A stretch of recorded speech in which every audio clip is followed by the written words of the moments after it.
But before I start, I just wanted to say these are my rules, and I think that they can apply to anyone, but that is for you to decide, because not everyone is the same. There's some people that just like to kick back and coast through life, and others want to be very intense and want to be number one and want to be successful, and that's like me. I always wanted to be very intense.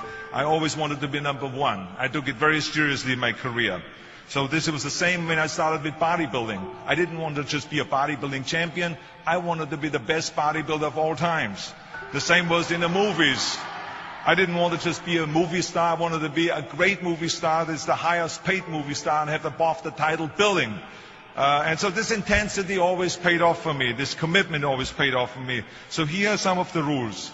The first rule is trust yourself. And what I mean by that is so many young people are getting so much advice from their parents and from the teachers and from everyone. But what is most important is that you have to dig deep down and ask yourselves, who do you want to be? Not what, but who. And I'm talking about not what your parents and teachers want you to be, but you. I'm talking about figuring out for yourselves what makes you happy, no matter how crazy it may sound to the people. I was lucky growing up because I did not have the television, or I didn't have telephones, I didn't have the TV, the computers and the iPods. And of course Twitter was then something that birds did outside the window. But I didn't have all the distractions and all this. I spent a lot of time by myself so I could figure out and listen to what is inside my heart and inside my head. And I recognized very quickly that inside my head and heart were a burning desire to leave my small village in Austria. Not that there was something wrong with Austria, it's a beautiful country, but I wanted to leave that little place and I wanted to be part of something big. The United States of America, a powerful nation, the place where dreams can come true. I knew when I come over here I can realize my dreams. And I decided that the best way for me to come to America was to become a bodybuilding champion, because I knew that was my ticket. The instant that I saw a magazine cover of my idol, Reg Park. He was Mr. Universe, he was starring in Hercules movies, he looked strong and powerful, he was so confident. So when I found out he got that way, I became obsessed, and I went home and I said to my family, I want to be a bodybuilding champion. Now you can imagine how that went over in my home in Austria. My parents, they couldn't believe it. They would have been just happy if I would have become a police officer like my father, or married someone like Heidi, who had a bunch of kids and ran around like the Van Trapp family in Sound of Music. That's what my family had in mind for me, but something else burned inside me. Something burned inside me. I wanted to be different. I was determined to be unique. I was driven to think big and to dream big. Everyone else thought that I was crazy. My friend said, if you want to be a champion in a sport, why don't you go and become a bicycle champion or a skiing champion or a soccer champion? Those are the Austrian sports. But I didn't care. I wanted to be a bodybuilding champion and use that to come to America and use that to go into the movies and make millions of dollars. So, of course, for extra motivation, I read books on strongmen and on bodybuilding and looked at magazines. And one of the things I did was I decorated my bedroom window, my bedroom wall. Right next to my bed, there was this big wall that I decorated all with pictures. I hung up pictures of strongmen and bodybuilders and wrestlers and boxers and so on. And I was so excited about this great decoration that I took my mother to the bedroom and I showed her. And she shook her head. She was absolutely in shock. And tears started running down her eyes. And she called the doctor. She called our house doctor. And she brought him in and she explained to him, there's something wrong here. She said, she looked at the wall with the doctor and she says, where did I go wrong? I mean, all of Arnold's friends have pictures on the wall of girls. And Arnold has all these men, but it's not just men, they're half naked. And they're oiled up with baby oil. I mean, what is going on here? Where did I go wrong? So you can imagine the doctor shook his head and he said, there's nothing wrong. At this age, you have idols and you go and have those. This is just quite normal. So this is rule number one. I wanted to become a champion. I was on a mission. So rule number one is, of course, trust yourself no matter how and what anyone else thinks. And of course, rule number two is break the rules. We have so many rules in life about everything. I say break the rules, not the law, but break the rules. My wife has a t-shirt. My wife has a t-shirt that says, well-behaved women rarely make history.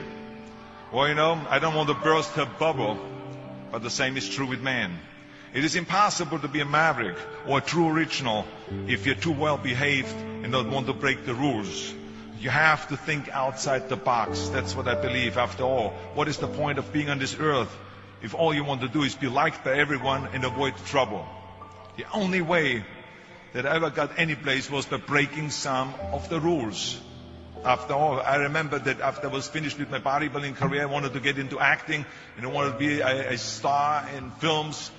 You can imagine what the agents said when I went to meet all those agents. Everyone had the same line that it can't be done. The rules are different here. It says, look at your body. You have this huge, monstrous body and overly developed that doesn't fit into the movies. You don't understand. This was 20 years ago, the Hercules movies. Now there's the little guys that are in. Dustin Hoffman, Woody Allen, Jack Nicholson, before he gained weight, of course, that is. But anyway, those are the guys that were in. And the agent also complained about my accent. He says, no one ever became a star with an accent like that, especially not with a German accent. And yes, I can imagine with your name, Arnold Schwarzenegger, or whatever the name is, on a billboard. Yeah, that's going to draw a lot of tickets and sell a lot of tickets. Yeah, right. So this is the kind of negative attitude they had, but I didn't listen to those rules. Even though they were very nice and they said, look, we can get you some bit parts. We can get you to be, playing a wrestler or a bouncer. Oh, maybe with your German accent, we can get you to be a Nazi officer in Hogan's Heroes or something like that. But, I didn't listen to all this. These were their rules, not my rules. I was convinced I could do it, that if I worked as hard as I did in bodybuilding, 5 hours a day, and I started getting to work, I started taking acting classes, took English classes, took speech classes, dialogue classes, accent removal classes I even took. I remember running around, a fine wine grows on a vine. You see, because Germans had difficulties with the F and the W and the V. So fine wine grows on a vine. I know what some of you now say is, I hope that Arnold got his money back. But let me tell you something. I had a good time doing those things and it really helped me. And finally I broke through. And I started getting the first parts in TV, Streets of San Francisco. Lucille Ball hired me. I made Pumping Iron, Stay Hungry. And then I got the big break in Conan the Barbarian.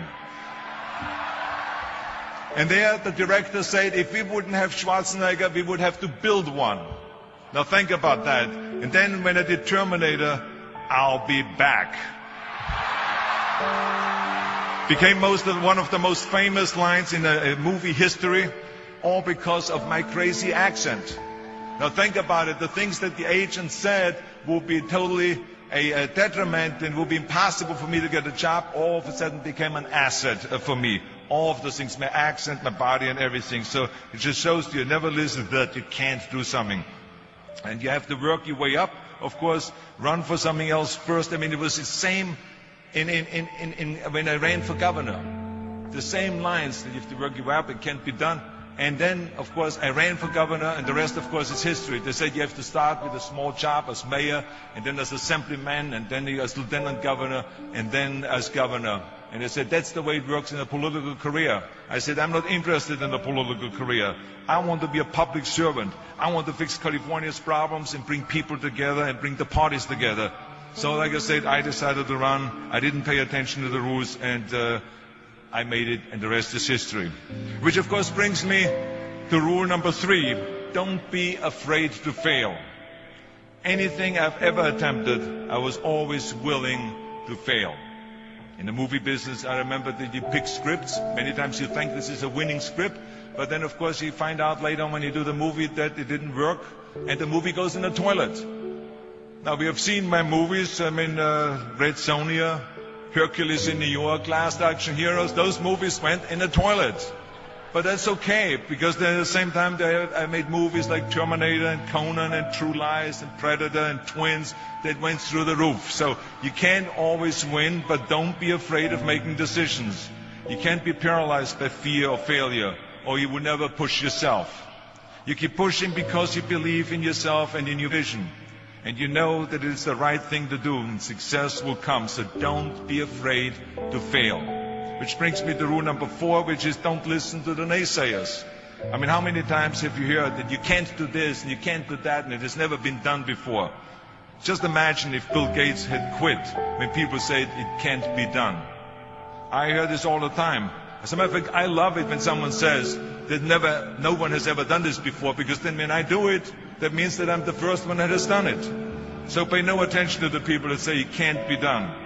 I remember my mother-in-law, Eunice Kennedy Shriver, when she started Special Olympics in 1968, people said that it would not work.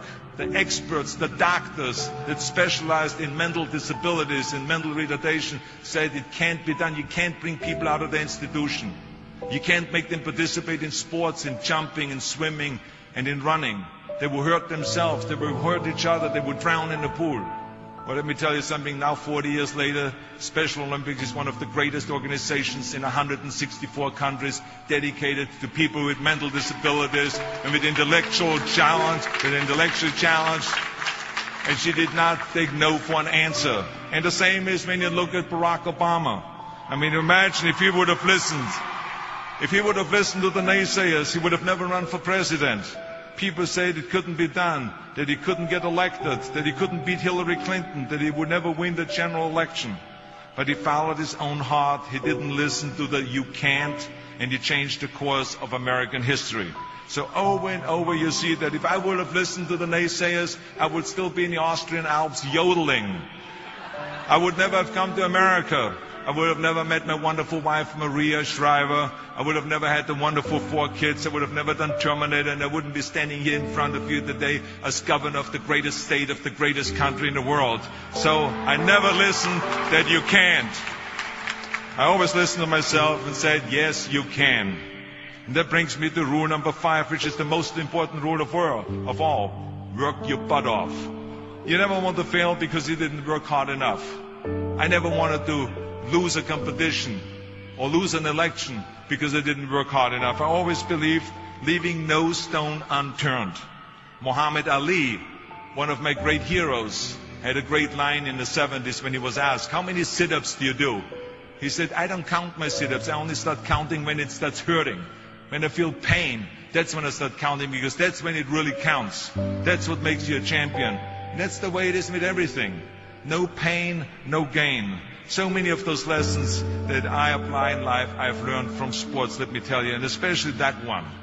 And let me tell you, it is important to have fun in life, of course, but when you're out there partying, horsing around, someone out there at the same time is working hard. Someone is getting smarter and someone is winning. Just remember that. Now, if you want to coast through life, don't pay any attention to any of those rules. But if you want to win, there's absolutely no way around hard work. None of my rules, by the way, of success will work unless you do. I've always figured out that there's 24 hours a day. You sleep 6 hours, and you have 18 hours left. Now, I know there's some of you out there now and says, well, wait a minute, I sleep 8 hours or 9 hours. Well, then just sleep faster, I would recommend. Because you only need to sleep 6 hours, then you have 18 hours left, and there's a lot of things you can accomplish. As a matter of fact, Ted Turner used to say always, early to bed, early to rise, work like hell, and advertise. And of course, all you know, you know already those things, because otherwise you wouldn't be sitting here today. Just remember, you can't climb the ladder of success with your hands in a pocket. And that takes me to rule number 6, which is a very important rule. It's about giving back. Whatever path that you take in your lives, you must always find time to give something back. Something back to your community, give something back to your state or to your country. And my father-in-law, Sergeant Shriver, who is a great American, truly great American, who started the Peace Corps, the Job Corps, legal aid to the poor. He said at Yale University to the students at a commencement speech, tear down that mirror. Tear down that mirror that makes you always look at yourself. And you will be able to look beyond that mirror, and you will see the millions of people that need your help. And let me tell you something, reaching out and helping people will bring you more satisfaction than anything else you've ever done. As a matter of fact, today, after having worked for Special Olympics and having started after-school programs, have promoted fitness, and now with my job as governor, I can tell you, playing a game of chess with an 8-year-old kid in an inner-city school is far more exciting for me than walking down another red carpet of a movie premiere. So let me tell you, as you prepare to go off into the world, remember those 6 rules.